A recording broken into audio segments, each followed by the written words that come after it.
बिस्मिल्लाहिर्रहमानिर्रहीम। अस्सलामु अलैकुम वरहमतुल्लाहि वबरकातुहू।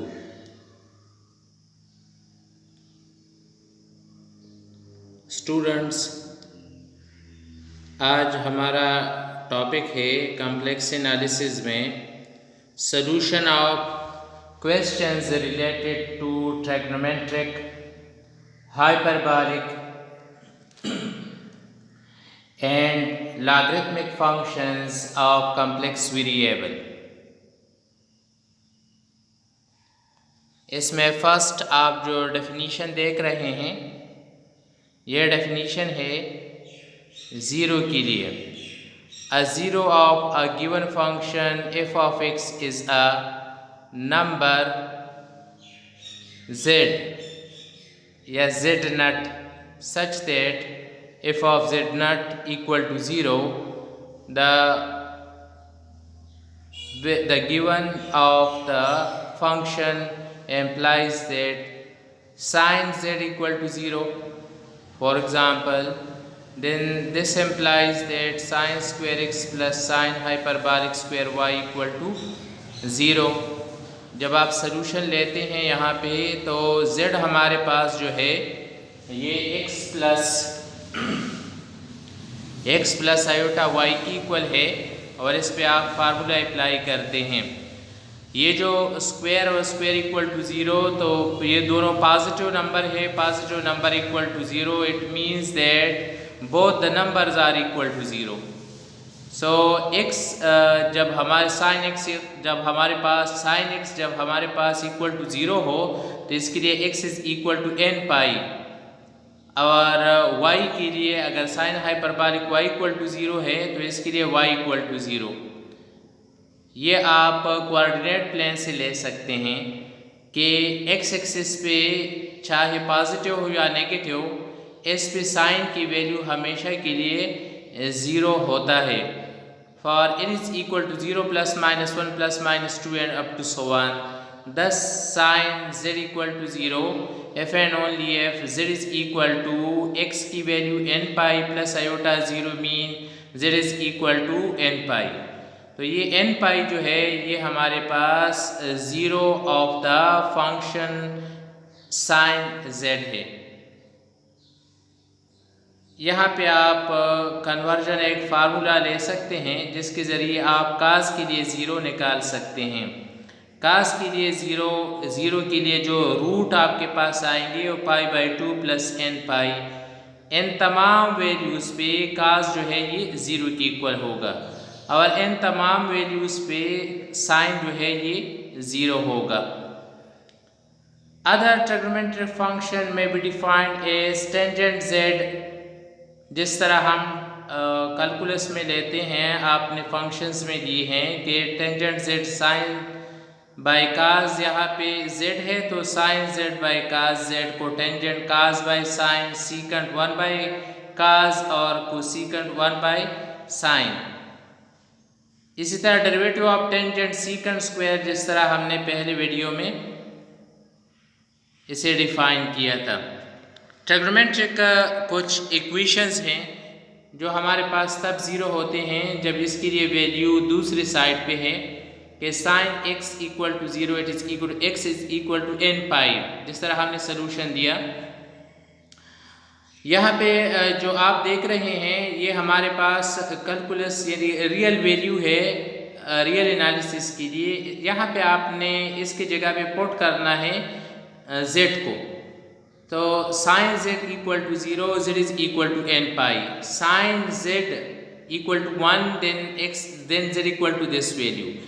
यहाँ पे हर जगह पे आपने रिप्लेस करना है x के जगह पे z को, तो आपके पास जो वैल्यू दूसरी साइड पे आएगी इसमें आप 0 की वैल्यू भी देख सकते हैं।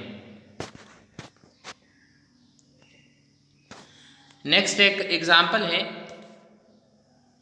Question find all roots of the equation sine z equal to cos hyperbolic 4। तो पहले आप इक्वेशन ले लें, x की जगह पे x plus iota y put करें, यहाँ पे आप साइन अल्फ़ा प्लस बीटा वाला फार्मूला अप्लाई करें तो आएगा sine alpha cos beta plus cos alpha sine beta equal to cos hyperbolic 4। अब यही वैल्यू आप जब दोनों साइड पे comparing real and imaginary parts, तो रियल पार्ट आपके पास काज हाइपरबालिक 4 की इक्वल है और इमेजिनरी पार्ट जो है राइट हैंड साइड पे 0 की इक्वल है। तो आपके पास दो इक्वेशंस आएंगे 1 and 2, sine x cos hyperbolic y equal to cos hyperbolic 4 और cos x sine hyperbolic y equal to 0। From equation 2, इस इक्वेशन से we observe that either cos x equal to 0 or sin hyperbolic y equal to 0। दो case हमारे पास बनते हैं जब इससे 0 आता है, या तो ये 0 होगा या ये 0 होगा या ये दोनों 0 होंगे। तो ये हमारे पास डिफरेंट केसेस बनते हैं जिसमें से दो केसेस हम केस ए और केस बी लेते हैं।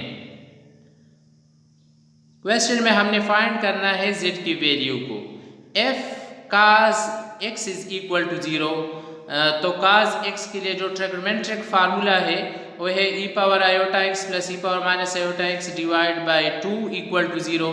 अब आपने इसका सोल्यूशन लेना है, तो जिस तरीके से मैंने यहाँ पे सोल्यूशन लिया है आप इस सोल्यूशन को स्टडी करें। बेस सेम है तो पावर इक्वल होंगे, आयोटा आयोटा के साथ cancel, x is equal to pi by 2 plus minus n pi in general form.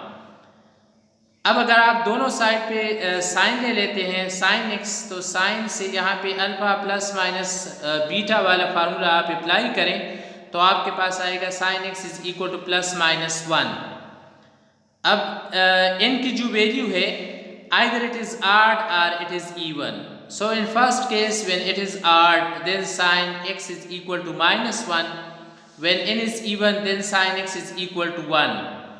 पर sin x is minus 1, जब आप यहाँ पे minus 1 की वैल्यू पुट करते हैं तो आपके पास आता है which is not possible, क्योंकि इसकी वैल्यू जो है ये 1 से ज़्यादा या नेगेटिव में -1 से कम है, यानी -2 -3 -4 इसके करीब है। तो ऐसी वैल्यू काज हाइपरबालिक के लिए हम नहीं ले सकते, क्योंकि काज हाइपरबालिक y की जो रेंज है ज़्यादा से ज़्यादा और नेगेटिव में -1 है, विच इज़ नॉट पॉसिबल। सो ये वैल्यू जो है ये पॉसिबल नहीं है। इसके बाद for sine x is equal to 1, जब इसके लिए आप सोल्यूशन लेते हैं तो आपके पास आता है यहाँ पे cos hyperbolic y equal to cos hyperbolic 4। जब आप दोनों को कैंसिल करते हैं then y equal to plus minus 4 आपके पास आता है। तो इस हालत में यानी केस ए में आपके पास z is equal to x plus iota y, x की value pi by 2 plus minus n pi और y की वैल्यू आपके पास प्लस माइनस 4 आयोटा z वाला वैल्यू है। ये तो ये आंसर जो आपके पास आया है ये केस ए में आया है। केस बी में f sine hyperbolic y equal to 0, तो फिर आपके पास आएगा y इक्वल टू 0। दोनों साइड पे हम लेते हैं काज हाइपरबालिक, तो काज हाइपरबालिक और काज हाइपरबालिक के लिए जो वैल्यू आपके पास आता है तो cos hyperbolic 0 it is equal to 1, तो आपके पास आएगा cos hyperbolic y it is equal to 1। अब आप इक्वेशन 1 में जो आपके पास दो इक्वेशन आए हैं after comparison real and imaginary, तो वहाँ पे आप इस वैल्यू को पुट करें तो आपके पास आएगा cos hyperbolic 4 sine x is equal to cos hyperbolic 4। इस इक्वेशन में विच इज़ नॉट पॉसिबल, क्योंकि काज हाइपरबालिक 4 की वैल्यू जो है ये 1 से ज़्यादा है, इसलिए sine x greater than 1 it is impossible, ये पॉसिबल नहीं है। तो ये वैल्यू जब इसकी इक्वल हो तो रेंज आपको पता है कि साइन का जो रेंज है ये बिटवीन -1 और 1 है और इसकी वैल्यू 1 से ज़्यादा है, so it is impossible. So y is not equal to 0 इस हालत में। तो आपके पास जो केस ए में आंसर बना है वही आंसर यहाँ पर भी आता है। अब आप यहाँ पे एक और एग्जाम्पल लीजिए, find the roots of the sine hyperbolic z equal to iota.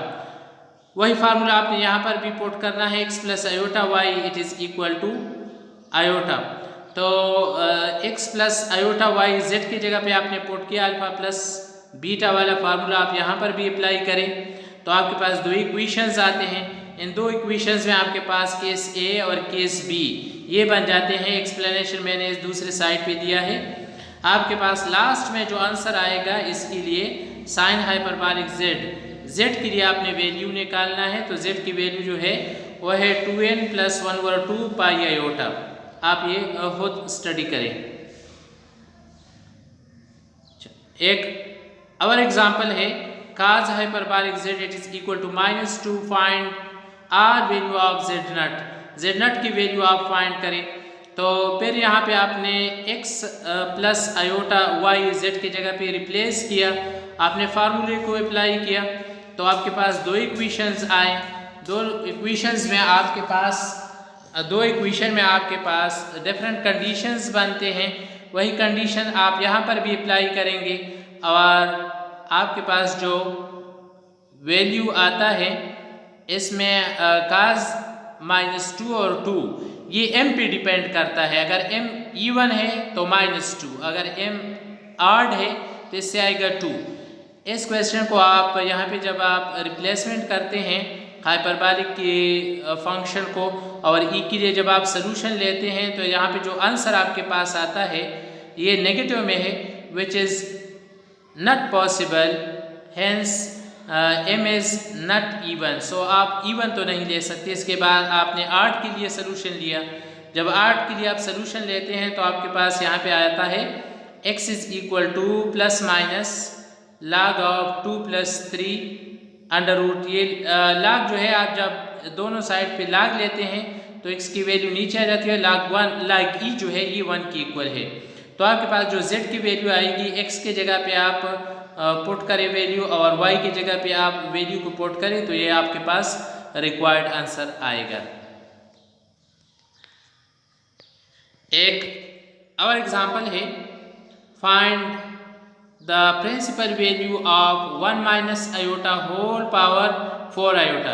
जब कम्प्लेक्स नंबर के पावर में कम्प्लेक्स नंबर हो तो ऐसे हालत में हम सोल्यूशन log के ज़रिए से लेते हैं।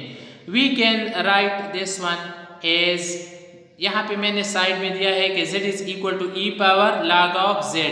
अब यहाँ पे z की जगह पे 1 - आयोटा पावर 4 आयोटा है तो आप जब यहाँ पे रिप्लेस करते हैं इस जगह पे z को 1 - आयोटा पावर 4 आयोटा तो आपके पास आता है exponential of log of 1 - iota power 4 iota. मगर पावर का जब log अप्लाई करते हैं पावर पे तो पावर यहाँ पे आके मल्टीप्लाई हो जाता है, इसलिए हम exponential of 4 iota log of 1 - iota.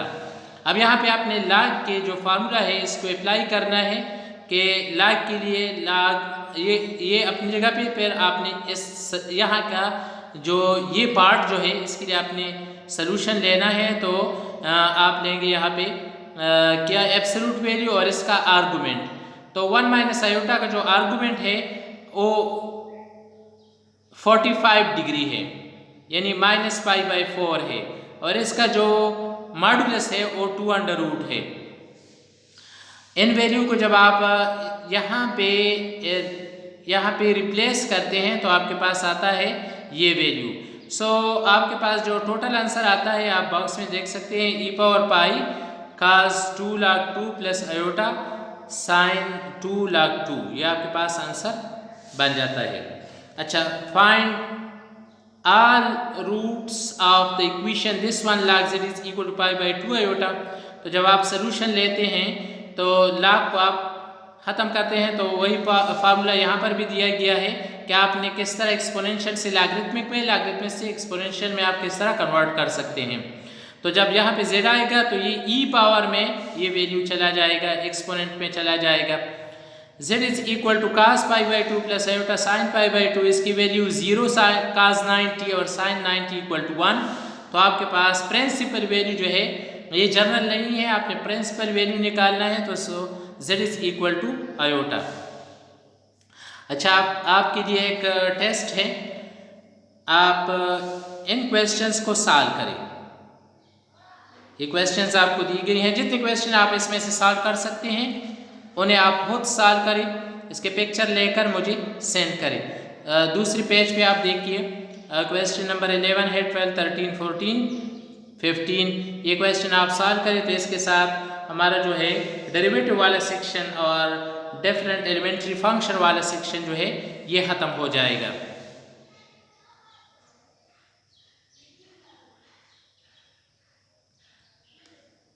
Thank you. आपने जितना काम देखा इस काम को आप दोबारा रिपीट करें। जो जितना आपको क्लास टेस्ट दिया गया है इस सलूशन को आप सलूशन निकाल के इसके पिक्चर निकाल के मुझे